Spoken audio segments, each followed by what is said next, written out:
I am Hercule Poirot. Welcome to my new mystery story. It is, I suppose, a trait of the times that our entertainments, like our hats, grow stranger with every season. The newest fashion that spring, when London was still wet and pale and the parks smelt of earth, was not the dance, nor the radio, nor even the eternal cocktail, but death. Not the real thing, of course. Our society would not, I imagine, have patience with anything so inconvenient, but the picturesque, the anecdotal, the tastefully antique. If you could not introduce a mummy into your drawing room, you could at least introduce someone who had lunched with one. It was thus that I found myself, on a Tuesday evening which I had meant to spend very comfortably with a pipe, consenting to be dragged to Montague Street, to the house of Mrs. Octavia Linton, for what my friend Lawrence Clayton assured me was an absolutely topping bit of fun. Lawrence, who is the kind of man to whom invitations occur as naturally as appetites, had a special pride in this coup. "It's exclusive," he said, rocking on his heels as we approached the house. "Only 20, 30 at most. Octavia is raising for the hospice in Finchley, and she does it splendidly. You will see things to make your blood run cold, Hastings, and then you shall have the best lobster patties in London. Death and dinner. She's a genius." The house was one of those tall, correct dwellings whose propriety is only emphasized by the frivolities within. Octavia Linton herself stood in the hall, stout and handsome, with a coif of white hair that made her seem, from a little distance, to wear a helmet. She had that manner, at once maternal and managerial, which makes great hostesses of women who would otherwise be merely terrifying. Beside her, like a minor docentship at a museum, stood a man with a placid face and a carnation in his buttonhole. He was Mr. Felix Moncrief, the solicitor and friend of the house. I knew him by reputation.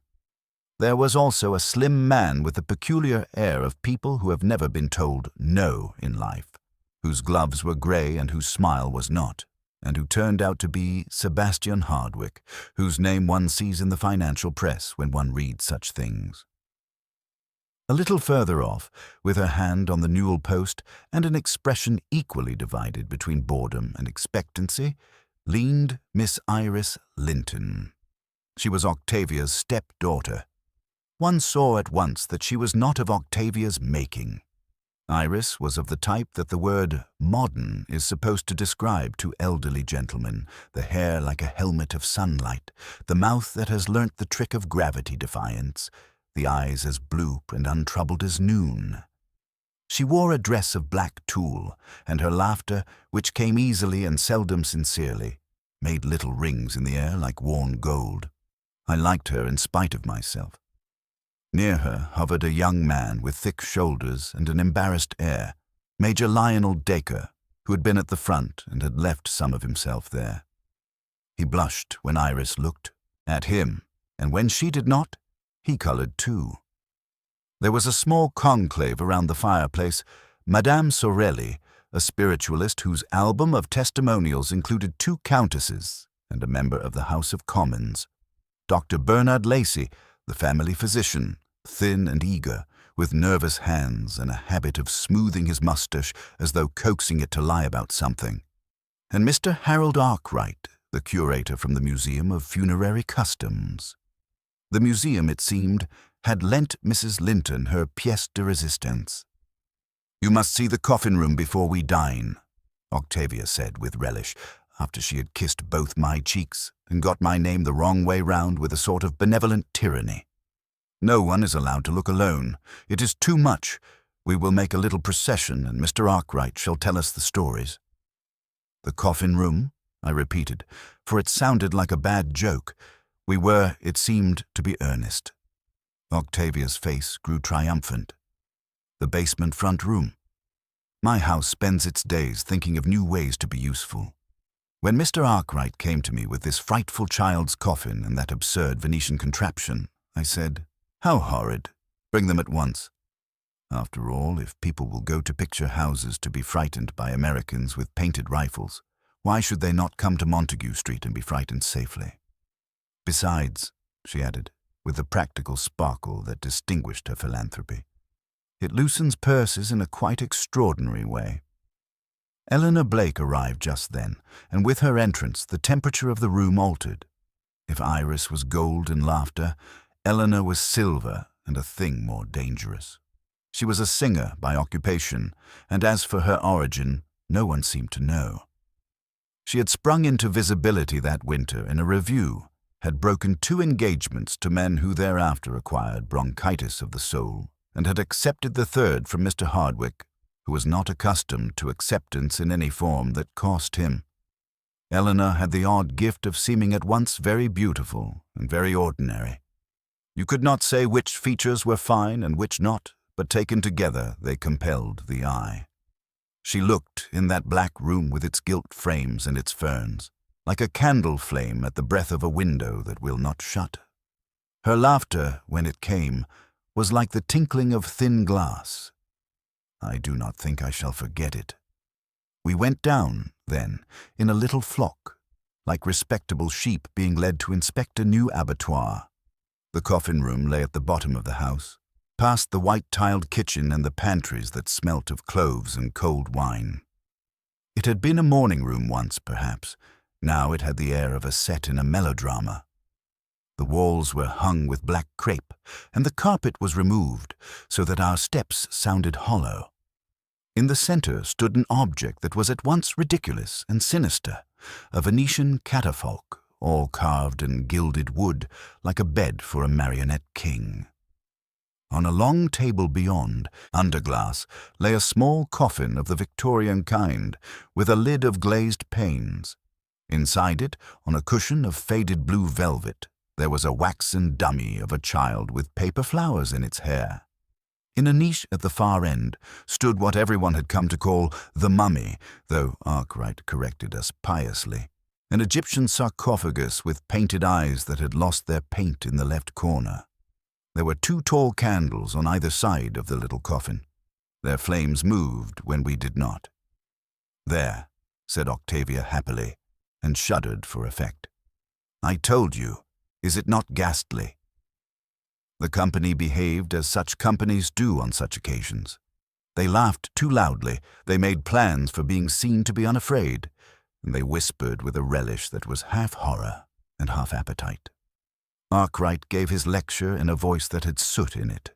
The Venetian contrivance had reposed once in the Scuola di San Rocco, he said, and had borne saints or sinners, they were always the same people, through water that throws its reflections up into the face of God. The little coffin had belonged to a confectioner's daughter in Clerkenwell in 1873, who had died of something called summer complaint, a name so tender that it made one want to cry. The glass was original. There you see the blowhard seam indeed on the pane. He tapped and rapped and was, in short, a very gratifying ghoul. It was in the midst of this catechism that Madame Sorelli proposed what, later, we would all pretend not to have desired. "We must have a sitting," she breathed, looking at Iris with that vague delight that women sometimes bestow on their own reflections at a distance. Only a little one.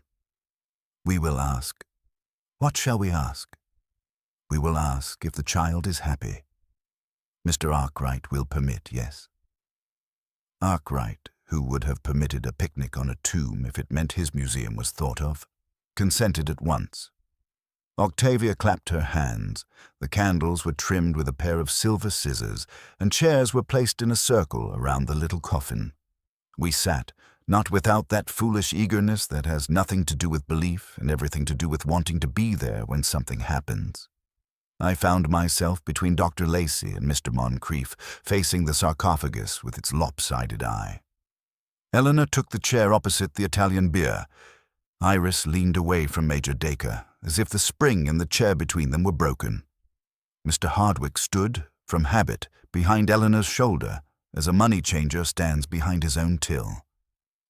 We held hands because Madame Sorelli wanted it, and because it gave us, for a delicious instant, the feeling of being children in the dark again. She spoke, very softly, very soothingly, in the voice that reminded me of a rocking boat. If there were those present who disbelieved, they did so discreetly. She asked if anyone in the room would condescend to manifest. There was a pause, during which I became conscious of the scent of violets.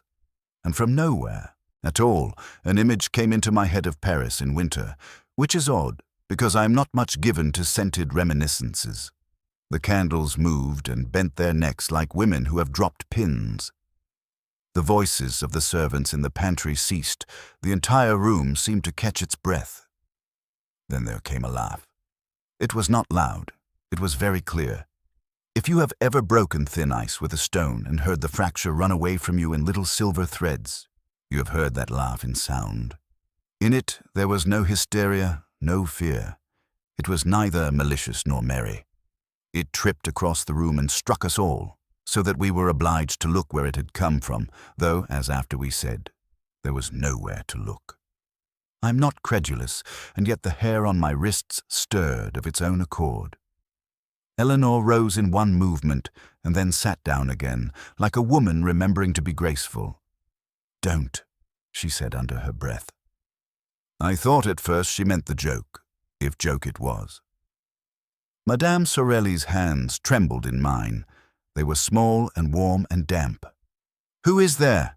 she called, and though she had meant to croon, she cried instead.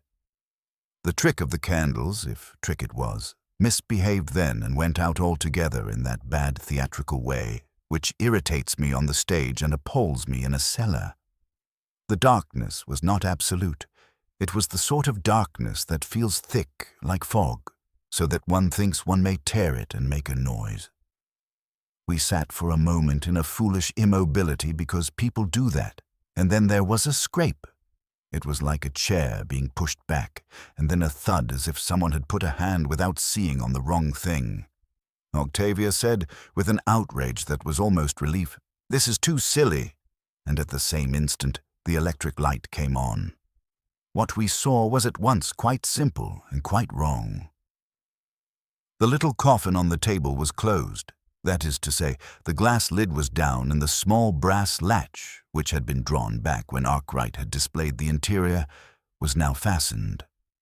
Inside, on the faded blue velvet cushion, lay not the waxen dummy, but something else, something that made the room grow very quiet, as though it had suddenly remembered its manners.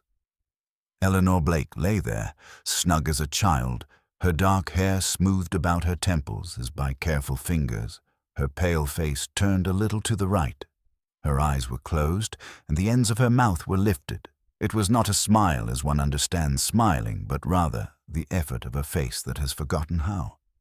If she had not been so terribly still, one might have thought that she would laugh again, and then perhaps we should all have laughed too. Octavia found her own breath first.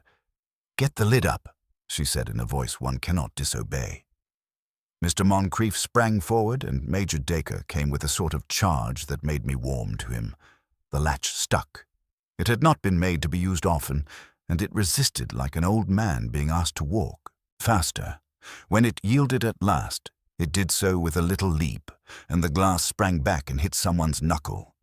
Dr. Lacey was already at Eleanor's side.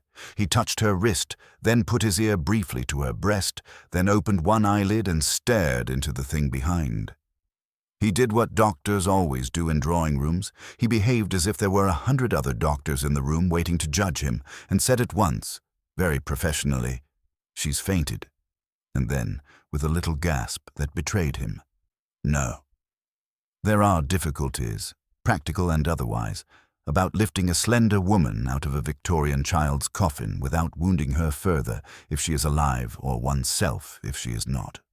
We made a muddle of it. Octavia, who is not squeamish and has lifted plenty of other large objects like ham and charities, took Eleanor under the shoulders and Major Dacre the knees. The lovely head rolled against Octavia's collar. There was a bruise at the edge of Eleanor's throat, just below the angle of the jaw. It was very small and a color the painters call dead leaf. Dr. Lacey made a faint sucking noise between his teeth. "Fetch the police," Octavia said clearly to no one and to everyone. "Ring at once. Felix, the telephone." Mr. Moncrief went away rapidly, holding his hands in front of him as if he had spilt something on them. Mr. Hardwick had not moved. He stood a full yard away from the table and watched with that expression of curiosity which rich men seem to wear when they have paid for something and are waiting to see if it works. Iris put her hand suddenly to her mouth and, out of politeness, said what she ought to have said, that she would be sick. Madame Sorelli began to cry very noiselessly, like a kettle that refuses to whistle. The footman who had been told to hover now came in through the pantry door, saw what there was to be seen, and went back with such swiftness that one might have thought him a ghost going home. I had not at all liked the look of that small bruise. I had seen that sort of mark before. It is the sort of thing that appears when fingers that have no business there have been. I confess I felt a great relief that Dr. Lacey was as quick as I had hoped he would be. He looked up and met my eye. For a moment, we two men knew one thing together. "There has been foul play," he said in a voice that was not rich enough to bear drama. "You do not know that," Mr. Hardwick said, and did not look at anyone while he said it. Octavia, who was already thinking ahead, did not raise her voice. "No one leaves the house," she said. "Felix, tell Inspector whoever it is that no one leaves the house. And Harold, take Iris upstairs. She is to sit down. Lionel, Major Dacre, you will see that no one goes in or out of that door to the pantry. I will speak to the servants." Arkwright, whose horror had become at last real, had gone the color of talc. "Mrs. Linton," he whispered, clutching at his carnation as a drowning man clutches at weeds, the latch. It was fastened. I do not wish to say anything foolish, but the latch was fastened. I had noticed that. I had the uncomfortable sensation that one sometimes has in bad dreams of being at once in a common place and in an impossible one. The child's coffin had been closed and latched, yet we had sat there watching the lid. There had been no sound of the lid shutting in the dark. The laugh, Eleanor's laugh, had come from somewhere, and she had been alive to laugh. Or had she? I felt for the first time that evening a very definite need for a particular sort of mind. Lawrence, who had been uncharacteristically silent, put his hand on my sleeve. "Hastings," he said, "because he knows me too well. Must you?"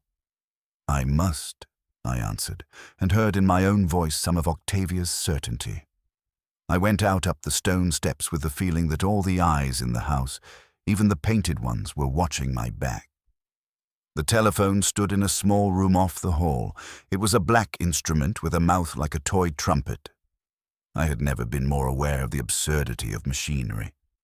I called a number that my fingers know without me, and while it rang, I saw, reflected in the oval mirror above the little table, my own face looking older than I prefer to see it. When Hercule Poirot answered his name, he did so in the precise voice that is like a pencil drawing of a voice, a thing without blur. He said very gently, as if he had been waiting for the call all evening, "Yes, my friend." And I told him as quickly as I could about the coffin room and the girl who laughed there, and how, when the light came on, she smiled no more. Poirot arrived within 20 minutes, stepping from the hired motor car with that peculiar precision that makes even the most mundane entrance seem like the unveiling of a solution. He paused in the doorway, his green eyes taking in the scene with the methodical attention of a jeweler examining a particularly complex timepiece. The house had acquired that hushed, almost reverent atmosphere that settles over places where death has made an unexpected social call. Inspector Japp was already present, his broad shoulders and practical manner a stark contrast to the nervous flutter of society guests who had been corralled into the drawing-room like exotic birds suddenly caged. The two men regarded each other with the wary courtesy of old colleagues who respect each other's methods while deploring their differences. "Poirot," Japp said, extending a hand that felt substantial as a brick. "Nasty business, this. Young woman found dead in a child's coffin, strangled by the looks of it. House full of witnesses, none of whom saw anything useful." Poirot inclined his head, removing his gloves with ceremonial care. "Ah, but that is where you are mistaken, mon ami. They have all seen everything. The difficulty lies not in the seeing, but in the understanding of what has been seen. Mrs. Linton approached with the determined stride of a woman accustomed to managing crises, from charity committees to household disasters. Mr. Poirot, I cannot tell you how grateful we are. This whole evening has been— She gestured helplessly at the air, as if the appropriate words were floating just beyond reach. Madame, Poirot said gently, we will discover what has occurred. But first, if you please, I must see this room where the impossible has taken place. The basement retained its theatrical atmosphere, though death had lent it a gravity that no amount of black crepe could have achieved. The child's coffin sat open now, its brass latch gleaming under the harsh electric light that had replaced the candles. Poirot approached it with the reverence of a scholar examining an ancient manuscript, his gaze taking in every detail without haste. He examined the latch mechanism, running his gloved finger along the brass with delicate precision. So, he murmured, this was fastened when the lights returned. Yet no one saw it close. Most interesting. His attention shifted to the candle stubs on the table. 2 candles, and not the same height. When one gutters out, the other creates a draft. Elementary physics, but perhaps not so elementary in its application. The preliminary examination suggests manual strangulation, Japp reported, consulting his notebook. Dr. Lacey found finger marks on the throat, though they're faint. Death occurred during the séance, between 8 and 9 o'clock. During the séance, Poirot repeated thoughtfully. So we have witnesses to a murder, though none witnessed the murder itself. A most elegant paradox. He turned his attention to the sarcophagus, noting how its painted eyes seemed to watch from the wrong angle. And the laugh that was heard, Mademoiselle Blake's laugh as everyone assumed? That's what they all say, Japp confirmed. Clear as a bell, apparently. Poirot's mustache twitched almost imperceptibly. Assumptions, Inspector, are the termites in the foundation of logic. They consume truth until the entire structure collapses. He straightened, his examination apparently complete. Now, there was mention of a waxen dummy that belonged in this coffin. Where, one wonders, has it gone? A brief search revealed the missing figure in the coal cupboard, propped absurdly against a sack like a discarded toy. Someone had thrown a tea towel over its face, and when Japp whisked it aside, the paper flowers in its hair stared up with frightful innocence. Poirot examined the tea towel without touching it, his nose wrinkling slightly. Lemon polish, he observed. From the silver tray, no doubt, it was snatched in haste during the darkness. The plan, it seems, accounted for the absence of light, but perhaps not for the duration of that absence. He turned back toward the stairs, his expression thoughtful. Come, Hastings, we will speak with our witnesses. For the truth of this matter lies not in what happened in the darkness, but in what each person believed was happening. The human heart, it is a more reliable witness than the human eye, for it cannot lie about what it fears. The investigation, I realized, was about to begin in earnest. The drawing room had acquired that peculiar hush that settles over places where death has made an uninvited appearance. The remaining guests arranged themselves with the careful spacing of people who had suddenly discovered they were no longer friends sharing an evening's entertainment, but suspects in a murder inquiry. Mrs. Linton maintained her composure with the determination of a general whose troops have suffered an unexpected reverse, while the others exhibited varying degrees of shock, guilt, and calculation. Poirot positioned himself near the mantelpiece, his small figure commanding attention through presence rather than stature. His green eyes moved methodically from face to face, cataloguing expressions with the precision of a jeweler examining stones of uncertain value. Mesdames et messieurs, he began, his accent lending gravity to words that might otherwise seem conversational, we find ourselves confronted with what appears to be an impossibility. Yet Hercule Poirot does not believe in impossibilities, only in facts that have not yet been properly arranged. He paused, allowing the weight of implication to settle. We will therefore arrange them, one by one, with the care they deserve. He began with the seating arrangement, having Mrs. Linton recreate the circle around the child's coffin. Madame Sorelli at the head, her back to the sarcophagus. To her right, Monsieur Arkwright, then Monsieur Moncrief, then Major Dacre. Opposite Madame Sorelli sat Mademoiselle Blake, then Mademoiselle Iris, Dr. Lacey, Captain Hastings. Monsieur Hardwick stood behind Mademoiselle Blake's chair. Précisément, Poirot murmured, his eyes brightening with satisfaction. Now each of you will tell me not merely what you observed, but what you felt, what you sensed. For the heart, mes amis, is often a more reliable witness than the eyes. Madame Sorelli, her hands trembling slightly, spoke first. The atmosphere grew cold, and then came that laugh. So clear, so unmistakably hers. I felt a presence move past me, like a draught through silk curtains.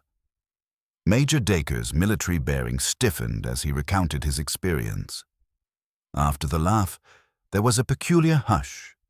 Then I heard what might have been the pantry door touching its frame and returning. Very light, like a mouse, and there was a breath near my knee. Mr. Moncrief adjusted his spectacles nervously. I was aware only of the candles extinguishing. When the lights returned, Mrs. Linton directed me to telephone. The latch on the coffin was definitely fastened. I remember the resistance as I struggled to open it. Dr. Lacey's professional instincts overcame his social discomfort. She was alive when we began. I had spoken with her at the stairs. The marks on her throat suggest manual strangulation, but the positioning required considerable time and effort. Sebastian Hardwick, who had remained silent until now, spoke without being asked, itself a form of defense. I did not move from behind Eleanor's chair. She had requested I stand there. She disliked having anyone behind her.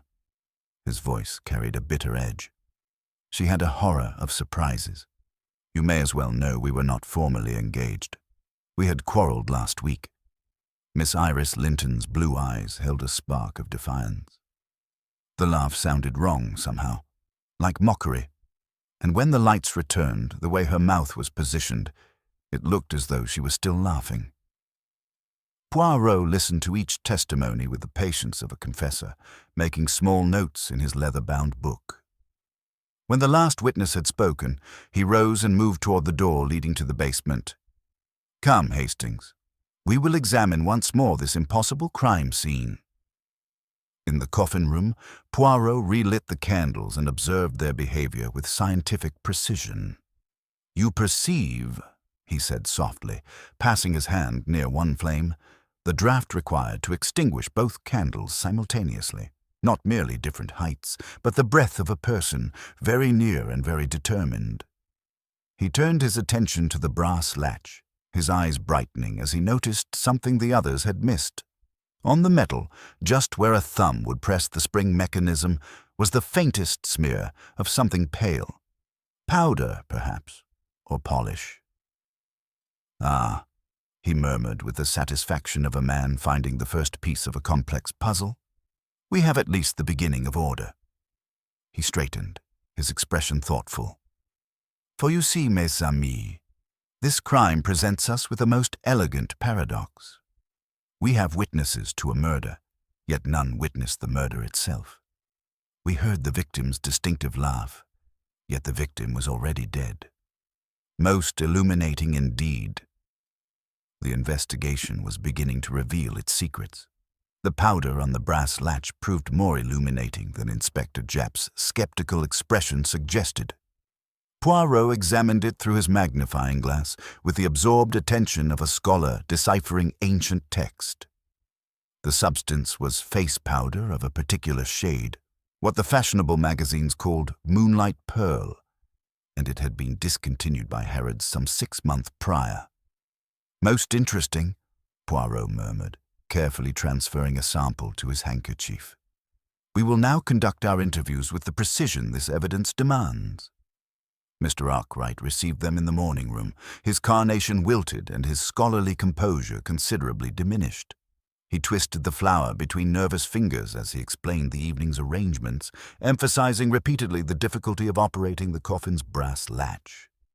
Victorian craftsmanship, you understand," he said with professional pride fighting anxiety. "The spring mechanism requires deliberate pressure. One cannot engage it accidentally or without considerable force." His eyes brightened momentarily. I demonstrated its operation several times throughout the evening. Mrs. Linton was most interested in authentic period details. When Arkwright departed, Poirot turned to me with quiet satisfaction. "You observe, Hastings, how our curator emphasizes the latch's resistance, yet someone managed its operation in complete darkness, without sound, while seated at distance. Most remarkable dexterity. Would you not agree?" Dr. Lacey entered next, his medical bag clutched like a protective talisman. The nervous energy that had characterized him earlier had crystallized into professional anxiety, and his habitual gesture of smoothing his mustache had become almost compulsive. "I've treated the family for 15 years, he began without preamble. "Never anything approaching this tragedy." His voice carried the weight of personal failure alongside professional concern. "And Mademoiselle Blake?" Poirot inquired with gentle persistence. "You knew her well?" Dr. Lacey's hands moved to his mustache again. "She consulted me professionally. Nothing serious initially. Headaches, insomnia, the modern young woman's complaints. But recently—" He hesitated, then continued with reluctant honesty. "She claimed someone had been following her, making her nervous. She requested something for her nerves, so I prescribed a mild sedative." Poirot's eyebrows rose almost imperceptibly. "She feared pursuit?" "She spoke of feeling watched, of hearing footsteps that matched her own. I thought it theatrical nonsense. Eleanor was inclined toward dramatics, but just before the séance, when I asked if she felt unwell, she laughed and said someone was walking over her grave." The doctor's face paled as he realized the unfortunate prescience of the remark. Sebastian Hardwick appeared next, his financial composure somewhat restored, but his eyes carrying the hunted look of a man whose private affairs had become public speculation. A small paper petal clung to his cuff, a remnant, perhaps, from the waxen child's bouquet. "Eleanor enjoyed theatrical displays," he said with forced casualness. "She had a mischievous glint during the séance, as if she knew something we didn't. When the darkness came, I assumed her laugh was another of her provocations. I heard no struggle, no distress, only that sound we all recognized as distinctly hers." Major Dacre followed, his military bearing diminished by the evening's events and his obvious concern for Miss Iris. His devotion was evident in every gesture, though she seemed as unaware of it as she was of most inconvenient truths. "Miss Blake seemed on edge throughout the evening," he reported with painful honesty. "During the séance, when we joined hands, hers were quite cold and trembling. After the laugh came that peculiar sound, like the pantry door settling, and a breath of cold air near my knee, as if someone had passed very close while bending low. When the Major departed, Miss Iris herself appeared, her blue eyes holding that spark of defiance that made her both attractive and dangerous. "The laugh sounded wrong," she said without preamble. "Softer than Eleanor's usual brittle tone, almost musical, as if it were floating. And when we found her, that smile wasn't natural, Mr. Poirot. It looked arranged, empty, as if someone had positioned her features after death." Poirot absorbed each testimony with the patience of a confessor, his small notebook filling with observations that would soon form the foundation of truth. The psychological portrait was emerging, a victim who feared pursuit, a gathering designed to frighten, and a murderer who understood both human nature and mechanical precision with deadly effectiveness. Poirot's next move demonstrated the methodical precision that had made his reputation. He requested that Mrs. Linton gather the surviving participants once more in the coffin room, though this time the electric lights remained blazing and the atmosphere of theatrical menace had been replaced by the harsh clarity of investigation. "We will recreate the conditions of the séance," he announced, positioning each person in their original location. "But this time, we observe not what we expect to see, but what actually occurs." He had Major Dacre resume his position beside Miss Iris, while Madame Sorelli took her place at the head of the circle, her back to the sarcophagus with its lopsided painted eye. When they joined hands as before, Poirot moved about the circle with the attention of a conductor fine-tuning his orchestra. "Now, when I extinguish the lights, you will close your eyes for precisely 10 seconds. If either of your neighbors releases your hand, even momentarily, you will report it." During the second trial, Miss Iris hesitated before speaking. Madame Sorelli's hand trembled and slipped briefly. I thought perhaps she was adjusting something. The spiritualist colored slightly, touching a string of beads beneath her shawl. "My amulet," she murmured. "It provides protection during spiritual communications." "Protection," Poirot repeated thoughtfully. "And to adjust it, one must release a hand. An instant is sufficient for many things when darkness provides cover." He then crouched low and moved beneath the table, demonstrating how someone could glide unseen while the others maintained their circle. From this position, he blew gently toward the candle stubs, making their flames waver in unison. You observe, one who moves low is both less visible and more effective with the breath. The examination of personal effects proved equally illuminating. In Mrs. Linton's boudoir, where the ladies' wraps had been deposited, Poirot carefully examined each powder compact. Miss Iris carried a sleek silver case with rose beige powder, while Madame Sorelli's tin contained heavily scented talc. But it was Eleanor's handbag that yielded the most significant discoveries. "Moonlight pearl," Poirot murmured, examining the compact's faint blue label. "The same shade we found upon the coffin's latch. The powder came from the victim's own cosmetics, transferred by hands that had recently touched her face." His expression grew thoughtful. "It tells us the sequence. Hands upon the throat, then upon the latch, without pause to clean them." Inspector Japp produced a second item from the handbag, a letter written in careful block capitals. "Break the engagement or face consequences. You do not belong in his world." The expensive Bond Street stationery suggested an educated writer attempting to disguise their identity. When confronted with the letter, Sebastian Hardwicke displayed genuine surprise. Eleanor mentioned receiving unpleasant correspondence, but she claimed it was from theatrical rivals. She laughed about it, said it proved she was becoming important enough to inspire envy. His voice carried bitter regret as he continued. "Our quarrel concerned my financial arrangements on her behalf. She accused me of treating her like a possession rather than a person. She threatened to break our understanding unless I granted her complete independence." Madame Sorelli, interviewed privately, maintained her spiritual interpretation of events. "The laugh came from beyond the veil, Mr. Poirot. I have heard such sounds before when the departed attempt communication. It had that ethereal quality, that distance from mortal concerns." Yet Miss Iris had described the laugh as wrong somehow, softer than Eleanor's usual brittle tone, almost musical. The contradiction suggested something far more earthly than spiritual manifestation. In the pantry, a young scullery maid provided another piece of the puzzle. "The door moved, sir, like someone was holding it from t'other side. And I smelt summat fine, like limes, gentleman's cologne it was." Poirot examined the silver scissors that had trimmed the candles, noting a pale streak of wax on one blade.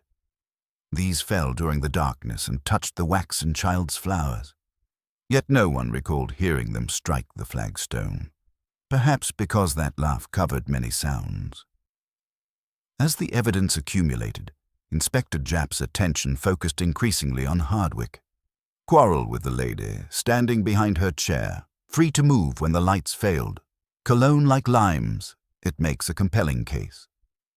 But Poirot's green eyes held a different sort of calculation. Love, Monsieur Hardwicke, is often the most convenient costume in crime's wardrobe.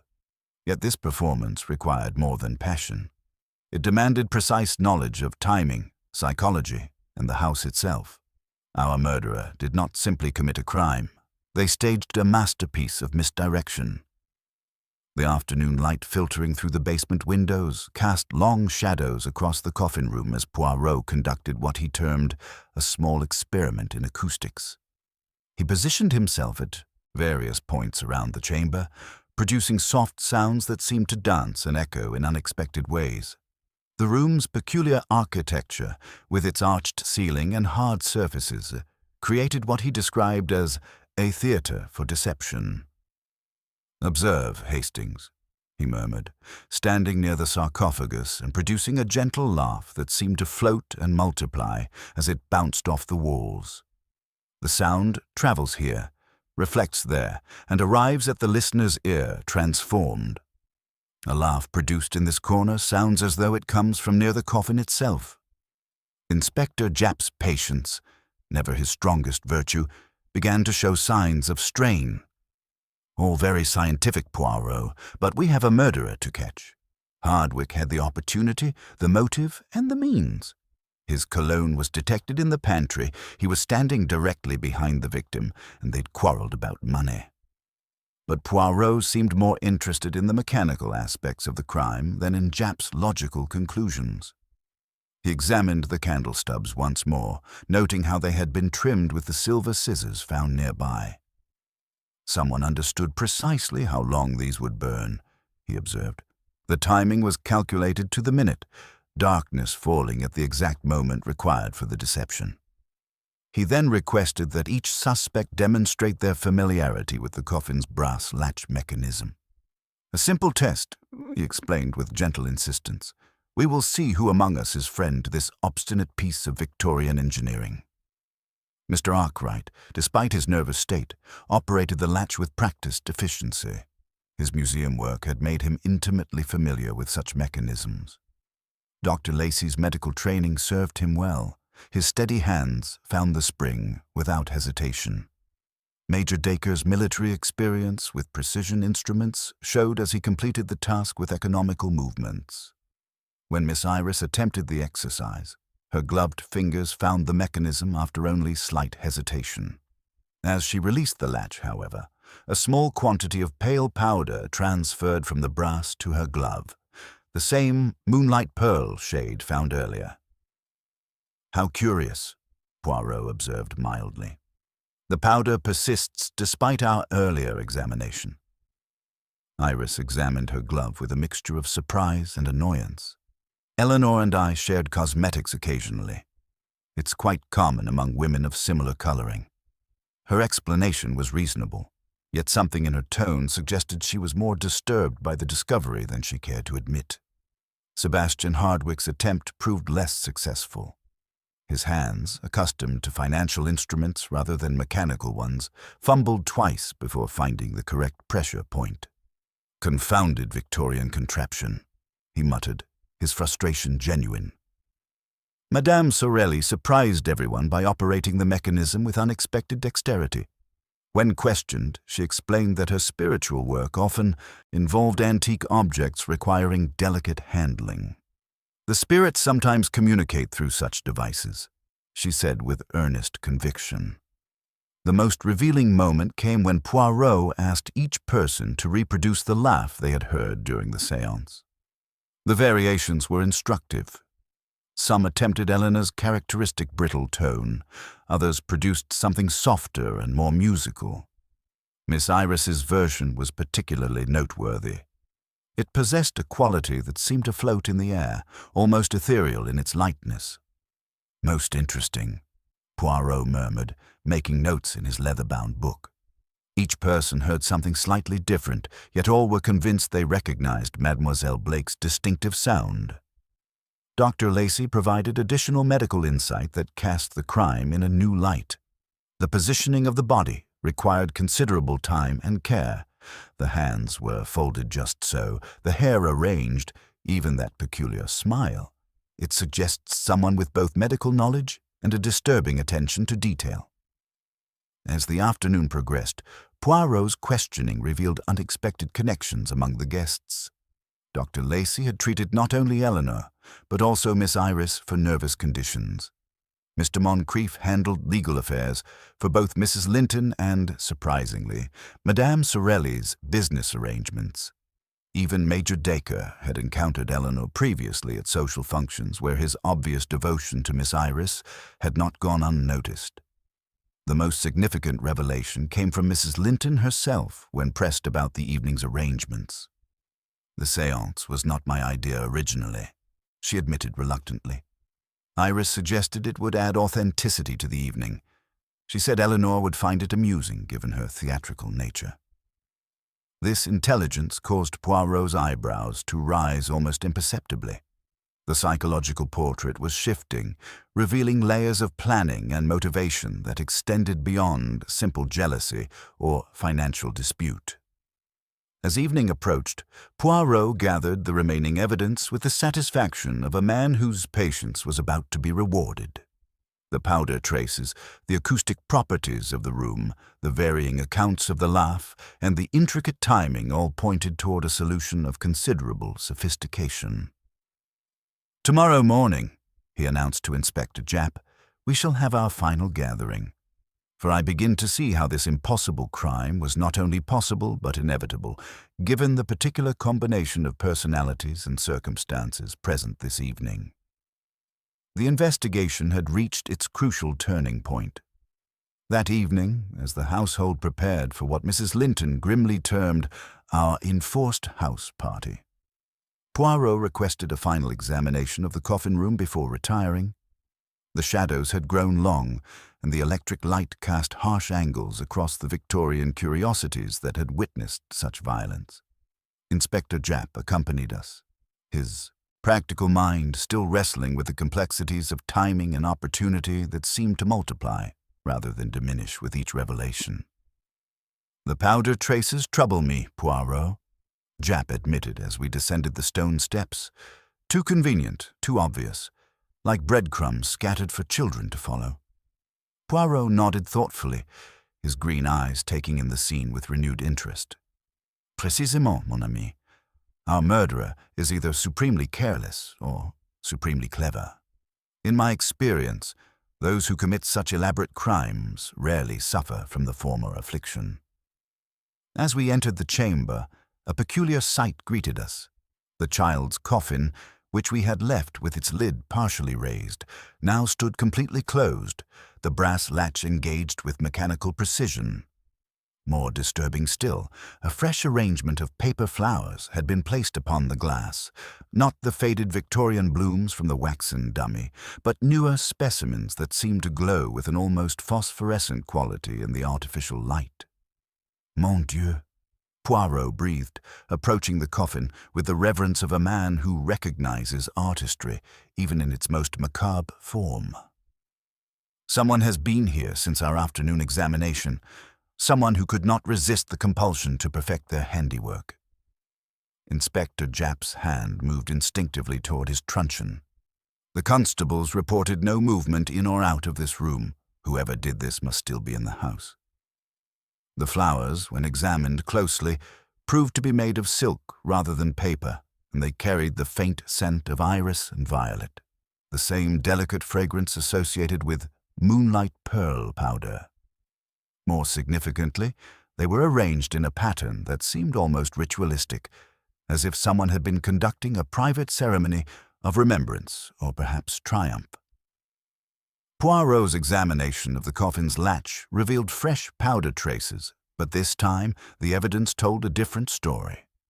The pale dust was accompanied by tiny fibers of dark wool, suggesting that whoever had operated the mechanism wore gloves of expensive material. "Cashmere," he observed with satisfaction. "Not the cotton gloves of a servant, nor the leather of a gentleman. These fibers speak of feminine refinement and considerable expense." Our investigation was interrupted by a commotion from the upper floors, raised voices, running footsteps, and then Mrs. Linton's commanding tones cutting through the chaos. We hurried upstairs to find the household in considerable agitation. Madame Sorelli stood in the hallway, her spiritualist's composure completely shattered, clutching a piece of expensive stationery with trembling fingers. "Another letter," she gasped, extending the paper toward Inspector Japp with obvious reluctance. It was slipped under my door while I prepared for bed. The same handwriting as before, but this time... She could not continue, her voice failing as emotion overcame her usual theatrical control. The message, written in those same careful block capitals, was brief but chilling. The spirits demand justice for the innocent. Tomorrow the truth will be revealed to all. Prepare yourself, for the dead do not rest quietly when their murderer walks free among the living. Dr. Lacey, summoned to attend to Madame Sorelli's nervous collapse, provided his own disturbing intelligence. "I've been thinking about the timing of Miss Blake's death," he said quietly, his medical training overcoming his social discomfort. "The positioning of the body, the careful arrangement of features. Such work requires several minutes, not the brief moment of darkness we experienced. Unless..." He paused, his face growing pale as the implication struck him. "Unless what, Doctor?" Poirot prompted gently. "Unless she was already dead when the séance began. The laugh we heard, the sounds of movement, they could have been produced by someone else entirely, someone who understood that we would assume the victim was still alive because we heard her characteristic sound." This revelation cast the entire evening's events in a new and sinister light. If Eleanor Blake had been murdered before the séance commenced, then every witness account became suspect, every alibi meaningless. The psychological game had taken on dimensions of deception that even Poirot seemed to find remarkable. Sebastian Hardwick, when questioned about this possibility, displayed genuine shock, but I spoke with her just before we went downstairs. She seemed nervous, perhaps, but certainly alive. She made that remark about someone walking over her grave. Surely you cannot fake such spontaneous conversation. Miss Iris, however, had grown increasingly pale throughout the evening, and when pressed about her activities before the séance, her usual defiance seemed to waver. "I helped arrange the room earlier in the day," she admitted reluctantly. "I wanted everything to be perfect for our guests. The coffin, the candles, the atmosphere, it all required careful preparation." Major Dacre's devotion to Miss Iris made him an unwilling source of contradictory information. "I saw Iris in the drawing room when the séance began," he said with painful honesty. "But earlier, during the cocktail hour, there was a period when I could not locate her. I assumed she was attending to hostess duties with her stepmother." As the evening progressed, it became clear that the second letter had achieved its intended effect. The careful balance of suspicion and misdirection that had characterized the investigation was beginning to collapse. Someone among the remaining suspects was growing desperate, and desperation, as Poirot well knew, often led to mistakes that revealed more than years of careful concealment. "Tomorrow," Poirot announced with quiet certainty, "we shall have our final gathering, for I begin to see how this elaborate deception was constructed. Layer upon layer, like a house of cards that appears solid until one discovers the precise point of pressure that brings it all tumbling down." The investigation had reached its most dangerous phase, where truth and deception would finally separate like oil from water, leaving no middle ground for the guilty to hide. The night settled over Montague Street with an oppressive stillness that seemed to press against the windows like a living thing. Poirot, whose methodical nature abhors disorder of any kind, had spent the evening hours imposing his own precise arrangements upon the scene of the crime. With the delicacy of a surgeon, he had placed a single thread across the coffin's brass latch and dusted the lid's edge with a trace of harmless powder. His examination of the floor revealed fresh scuffs near the table leg and pantry door that had not been present at dusk. Inspector Japp stationed constables at strategic points throughout the house, while the remaining suspects retired with varying degrees of genuine and feigned composure. Mrs. Linton took Miss Iris upstairs despite the girl's protest that she could not sleep while charades were being played with corpses. Dr. Lacey withdrew to restore his nerves with what he termed a small whiskey, though his trembling hands suggested the dose might prove substantial. Sebastian Hardwick occupied himself with correspondence at the writing desk, blotting each line with the ostentatious care of a man rehearsing respectability. Near midnight came the sound that everyone had dreaded yet expected, a soft, unmistakable click from the basement, like the minute hand of an ancient clock finding its gear. Poirot rose without haste, his green eyes bright with satisfaction. "Come, Hastings. Inspector, our midnight visitor has arrived." The coffin room revealed its secrets with theatrical precision. The thread lay severed on the flagstone floor, and the powder had acquired the distinct impression of a gloved thumb. More significantly, the silk flowers had been rearranged in a perfect crescent, the florist's traditional symbol for an unmarried woman. Upon the glass lid lay a third letter, pinned with the silver scissors, its block capitals as painstakingly formed as before. "One more sleep. The life returns at dawn." Poirot knelt and retrieved from the coffin's base a tiny thread of dark cashmere and a minute fragment of something waxy and sweet. He held the latter to his nose with evident pleasure. "Orange blossom," he murmured, "a bridal scent. Most illuminating." Before we could frame questions, Madame Sorelli appeared in the doorway, white-faced and clutching her broken rosary. "Someone touched me in the corridor," she whispered. A hand from the darkness. Her right glove, fine black wool, bore a fresh tear at the thumb, and the exposed skin showed traces of pale powder. Inspector Japp's practical mind seized upon the evidence. "The same powder again. You've been handling that coffin, haven't you?" "The spirits called to me," Sorelli protested, weakly. "I could not resist their summons." Poirot examined the torn glove with gentle precision, collecting traces of the telltale powder. "You prayed in the coffin room, oui? That is understandable in one whose life is devoted to spiritual theatre. But you did not arrange these flowers, madame. The pattern speaks of commercial training, not devotional practice." Sebastian Hardwick arrived breathless, his financial composure restored, but his eyes carrying the hunted look of a man whose private affairs had become public speculation. "I send flowers daily to various establishments," he admitted. "Business arrangements require such courtesies." Miss Iris appeared in the doorway, a wrap thrown carelessly over her nightgown, her bare feet pale as shells against the stone. Her eyes held that dangerous spark of defiance, though something deeper lurked beneath, a flicker of genuine fear that her usual bravado could not quite conceal. "Mr. Poirot," she said with forced lightness, "you dragged me from bed to accuse me of midnight flower arranging." She laughed, a small, silvery sound that fluttered about the vaulted ceiling and returned transformed, carrying an ethereal quality that made everyone present suddenly still. The echo died, and with it a certain pretense. Poirot had become very grave indeed. "Mademoiselle, that laugh just now, it possessed the same musical quality that Major Dacre described from the séance, the same wrong sound that you yourself noted. Most curious that you should reproduce it so precisely." Dr. Lacey, who had been reviewing his medical notes throughout the evening, stepped forward with reluctant professional honesty. "I must report something troubling.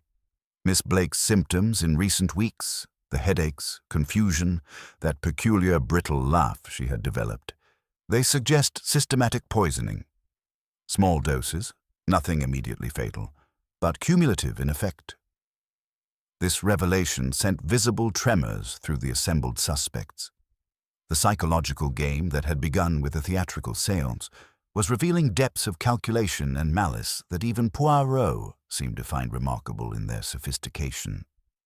"Tomorrow at 10 o'clock, Poirot announced with quiet finality, "we will have our ultimate gathering, for I begin to see how this elaborate deception was constructed, layer upon careful layer, until truth and falsehood became indistinguishable to all save one who understands the human heart's capacity for both love and terrible vengeance." The morning light that filtered through the Montague Street windows carried an autumnal quality despite the spring season. casting everything in shades of amber and shadow that seemed appropriate for the final act of our peculiar drama. Poirot had risen before dawn to conduct what he termed his final arrangements, and when I encountered him in the breakfast room, his green eyes held that particular brightness that indicated a solution achieved through the methodical application of logic to human folly. Mrs. Linton presided over the gathering with the determined composure of a hostess whose social obligations had taken an unexpectedly macabre turn. Miss Iris came late, in a pale frock and dark cardigan that did not belong together, her hair put up carelessly. She avoided looking at anyone and buttered toast with unnecessary energy, though dark circles beneath her blue eyes suggested that sleep had proven elusive. After this chilly repast, Poirot requested, very courteously, to examine the writing desk in the small morning room. Inspector Japp, who considered such niceties a waste of time, nevertheless hovered with professional interest. Poirot turned the blotter and, with a soft pencil, shaded lightly across its surface. The faint ghosts of letters emerged, reversed and jagged. Dead do not rest. Laugh returns at dawn. He regarded the impressions with that small inward smile which heralded uncomfortable developments for someone. "It is interesting, Hastings," he murmured, "how a hand that affects block capitals cannot conceal its temperament. Note the heavy downward pressure at the start of each stroke. Impatience. Note also the slight leftward lean, unexpected in capitals, yes? One thinks of a right-handed writer who twists the page so." His delicate finger traced the air above the reversed letters. "You will observe also the tiny grains of violet at the edge of the paper frame. A feminine powder, orris. Our midnight letter writer brought her toilette with her." From the servants' hall, Poirot extracted more substance than many men could have wrung from a confession. Annie, the second housemaid, recalled that in the late afternoon, Miss Iris had asked for the silver scissors to trim the theatricals, and for a needle and black silk. "Her glove had a nick, sir," the girl said, eager to be helpful. "I set the mending basket by the range for her. She said she'd do it herself upstairs." The cook, who noticed everything while claiming she noticed nothing, offered that Miss Iris had come down just before the séance asking for orange flower water to sweeten a room that smelt gravyish. "From my cupboard, mind," she added with injured pride. "The French sort, dear, at 6 and 6. With Mrs. Linton's reluctant permission, Poirot stepped with respectful gravity into Miss Iris's room. It was the bright space of a modern girl, care and frivolity in equal parts. On the dressing table stood a small half-circlet of wax-orange blossoms, the old-fashioned kind sometimes worn as a whim at private theatricals. One petal was missing. The broken nub showed a minute tear of wax. Poirot took from his pocket the fragment collected in the night and placed it delicately against the gap. It fitted as a jewel returns to its setting. In the top drawer lay a pair of dark cashmere gloves, the right thumb freshly darned with black silk, the stitches neat but hurried. A faint bloom of powder lay about the wrist. The same moonlight pearl shade that had marked our investigation from the beginning. Mrs. Linton watched, the color ebbing from her face. "Iris borrows as she breathes," she said at last. "It means nothing." Poirot's look, courteous but implacable, suggested that it meant a very great deal indeed. From Mr. Moncrief, Poirot obtained a revelation that cast the entire affair in a new and sinister light. "Mrs. Linton consulted me last week regarding a trust instrument," the solicitor said, fingers steepled with professional precision. "A substantial portion of her estate to the hospice, with Miss Iris as trustee, not beneficiary. She wished to cure certain imprudent tendencies toward extravagance." He coughed delicately. Miss Iris overheard a fragment of our discussion. She was distressed and, if I may, angry. But it was Dr. Lacey who provided the most chilling intelligence of all. His medical training had been troubling him throughout the investigation, and now professional honesty overcame social discretion. "I've been reviewing Miss Blake's symptoms over the past months," he said with visible reluctance. "The headaches, the confusion, that peculiar brittle laugh she had developed. They suggest systematic poisoning. Small doses of digitalis, carefully administered over weeks, would produce exactly those effects."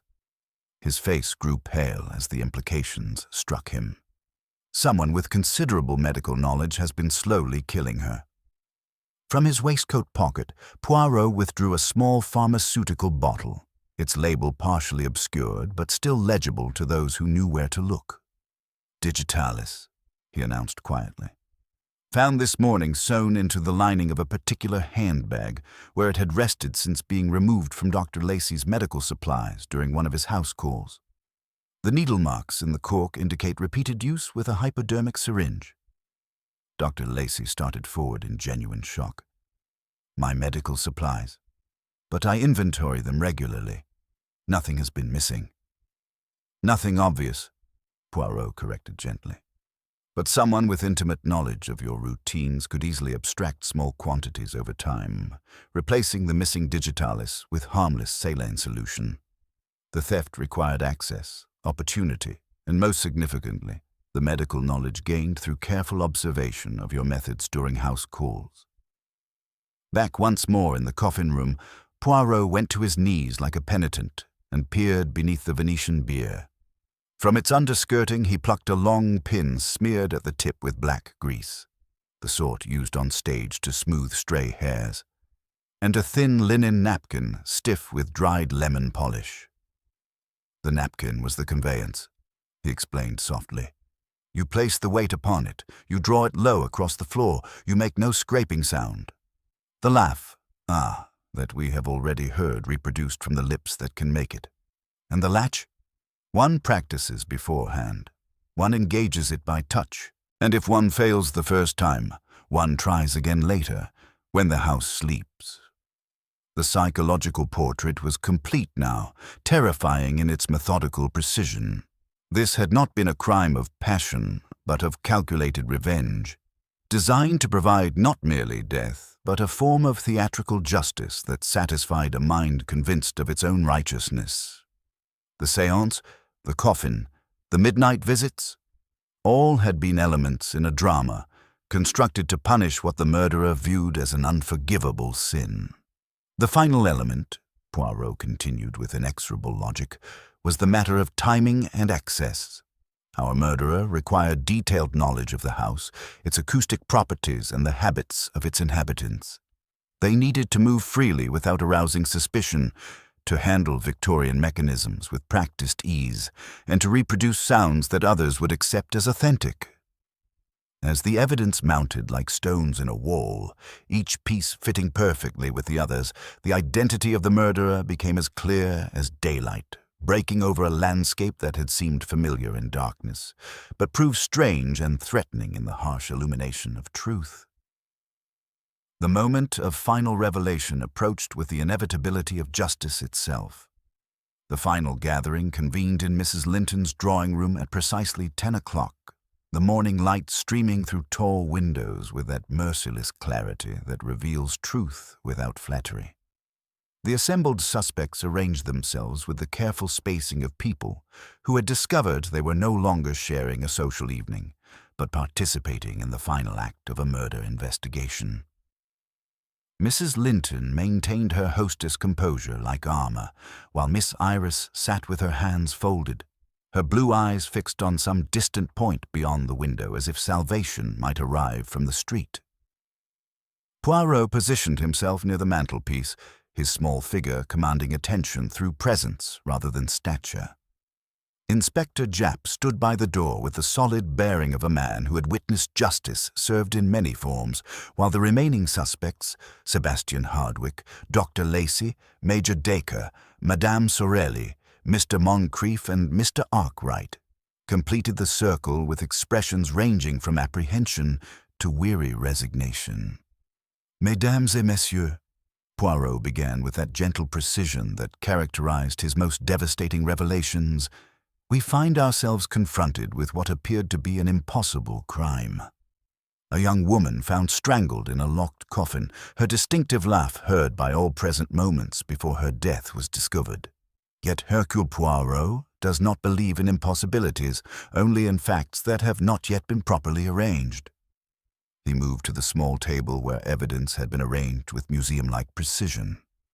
Let us begin with the foundation of this elaborate deception. Mademoiselle Blake had been systematically poisoned for weeks with digitalis, stolen from Dr. Lacey's medical supplies. The symptoms you all observed, the headaches, confusion, that peculiar brittle quality her laugh had acquired, all indicate chronic digitalis poisoning. Dr. Lacey started forward in genuine shock. But surely I would have noticed missing digitalis. It was replaced with harmless saline solution, Poirot continued smoothly. A substitution requiring considerable medical knowledge and intimate familiarity with your procedures during house calls.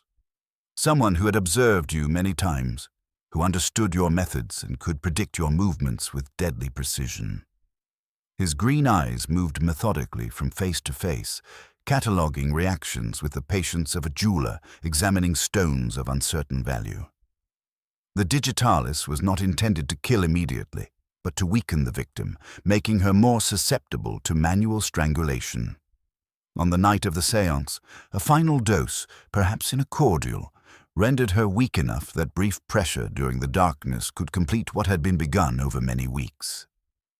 The silence that followed was broken only by Mrs. Linton's sharp intake of breath. Poirot continued with inexorable logic. The laugh we heard was not produced by Mademoiselle Blake at the moment we believed. She was already dead when the séance began. The sound we heard was a clever reproduction by someone who had studied her mannerisms and could mimic them with uncanny accuracy. Someone who understood how the acoustic properties of that peculiar room would transform and etherealize the sound. Miss Iris raised her eyes for the first time, meeting Poirot's gaze with defiance that seemed both desperate and proud. You speak of mimicry as if it were evidence of guilt. Many people can reproduce sounds they have heard frequently. Ah, but not with such precision, Poirot replied gently. For you see, mademoiselle, the laugh we heard possessed that ethereal quality you yourself described as wrong somehow, softer than Eleanor's usual brittle tone, almost musical. It was your own interpretation of how her laugh might sound if filtered through the coffin room's acoustics, a sound you had tested and perfected during your afternoon preparations. The evidence mounted with mathematical precision. The moonlight pearl powder found on the coffin's latch and later on Iris's torn cashmere glove. The orange blossom fragment that matched her theatrical prop upstairs. The writing desk impressions revealing the midnight letters authorship. The digitalis bottle sewn into her handbag lining. Each piece fitted perfectly with the others, creating an inescapable pattern of calculated vengeance. The mechanics were elegant in their simplicity, Poirot explained. During the séance's darkness, you slipped from your chair. Madame Sorelli's trembling hand and adjustment of her amulet provided the necessary distraction. You moved beneath the table to the coffin, where Mademoiselle Blake's body had been placed earlier during the evening's preparations. The Victorian latch, which you had practiced operating during your afternoon arrangements, opened at your touch despite the darkness. You produced that haunting laugh, closed the lid, engaged the latch, and returned to your chair before the lights were restored. Major Dacre made a sound as if struck, his protective instincts warring with the mounting evidence. Mrs. Linton whispered, "But why? Why would you do such a thing?" Miss Iris lifted her chin with that spark of defiance that had characterized her throughout the investigation. When she spoke, her voice had shed its youthful brightness like a discarded dress.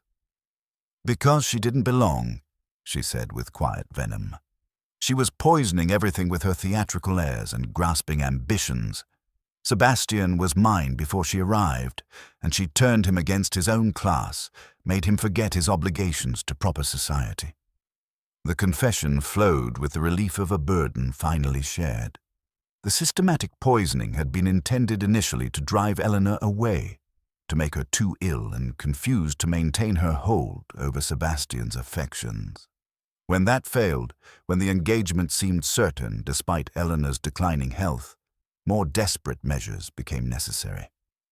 The trust arrangement was the final insult, Iris continued with chilling calm. To be made trustee instead of heiress, to be told my judgment was that of a child while that creature was welcomed into our family circle. The séance provided perfect poetic justice. She would die in that ridiculous coffin, surrounded by the theatrical nonsense she loved, and everyone would remember her as the girl who laughed in the coffin room. Poirot regarded her with something approaching pity. "It is not amusing, mademoiselle. It is terrible. For it is the picture of a clever mind that, having committed an unforgivable act, rearranged the fragments and called it justice. Even the orange blossom scent you chose betrays you, the bridal promise you wish to deny to another." For a moment, I believed she might attempt that ethereal laugh again, but she understood with the same swift intelligence that had damned her that to do so would prove Poirot's case beyond appeal. Instead, she looked at Mrs. Linton with a glance that sought not mercy but recognition, and in that moment there was more tragedy than any theatre could contrive. "Very well," she said with quiet dignity. "I will dress for the journey."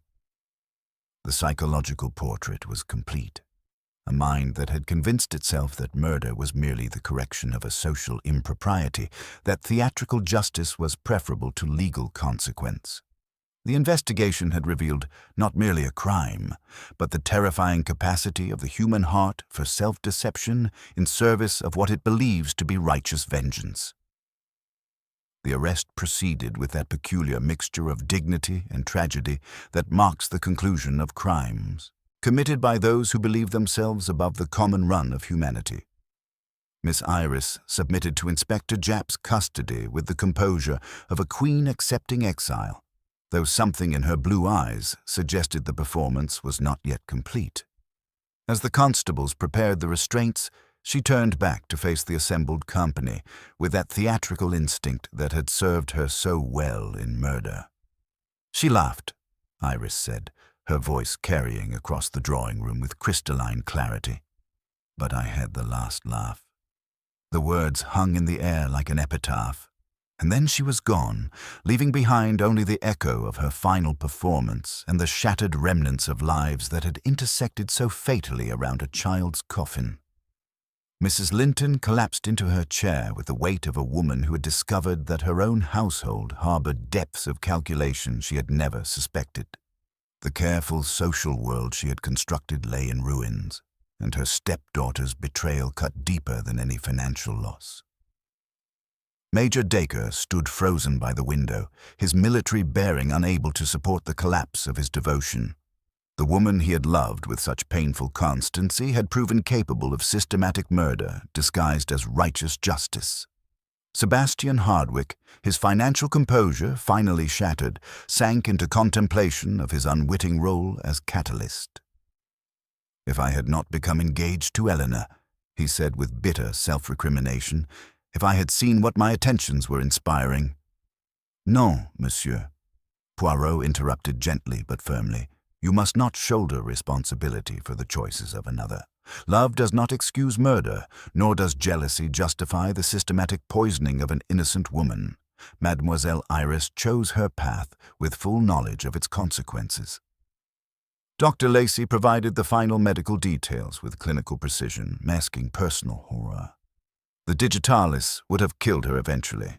The strangulation merely hastened what had already begun. In a perverse way, Miss Blake was fortunate to die quickly, rather than endure the prolonged agony that chronic poisoning would have produced. As the household began its painful process of dissolution, Poirot found himself drawn once more to the small porcelain figurine on the mantelpiece, a shepherdess with a chipped crook that seemed to embody the evening's theme of beauty, marred by hidden damage. "It troubles me, Poirot," I confessed as we prepared to depart, "how someone so young could plan and execute such elaborate deception. The systematic poisoning, the theatrical staging, the psychological manipulation of an entire gathering. Poirot nodded thoughtfully, his green eyes holding that mixture of satisfaction and sadness that marked cases where justice was achieved at considerable human cost. It is the paradox of the intelligent criminal, mon ami. The very qualities that might have made Mademoiselle Iris remarkable. Her quick wit, her understanding of human nature, her ability to plan complex schemes. These same gifts became instruments of destruction when turned toward evil purposes. He paused, looking back at the house that had witnessed such careful malice disguised as social entertainment. She believed herself to be correcting an injustice, you see. In her mind, Mademoiselle Blake was an interloper who had stolen what rightfully belonged to her. The poisoning was not murder, but restoration of proper order. The theatrical staging was not cruelty, but poetic justice. She had convinced herself that she was the victim, not the perpetrator. "Will she hang?" I asked, though I dreaded the answer. Poirot's expression grew grave. "That will depend upon the jury's ability to distinguish between explanation and excuse. She is young, well-born, and possessed of considerable charm. The systematic poisoning, however, suggests premeditation of the most damning sort. English juries do not look kindly upon those who kill slowly and with calculation." As our cab pulled away from Montague Street, I reflected on the case's peculiar combination of mechanical precision and psychological complexity. The Victorian coffin with its stubborn brass latch, the acoustic properties of the basement room, the careful timing of candles and darkness, all had served a mind that understood both human nature and theatrical effect with deadly accuracy. "Come, Hastings," Poirot said, adjusting his hat with characteristic precision. "I believe I've earned a good cup of hot chocolate, and perhaps we can discuss the lamentable tendency to mistake vengeance for justice. It is a grave error, and one that leads to a great deal of untidiness." The case of the girl who laughed in the coffin room entered the annals as one of Poirot's most psychologically complex solutions, a reminder that the human capacity for self-deception can transform the most heinous acts into gestures of imagined righteousness. Truth had prevailed through methodical logic applied to human folly, but justice, like all true justice, carried the weight of tragedy that no satisfaction could entirely dispel.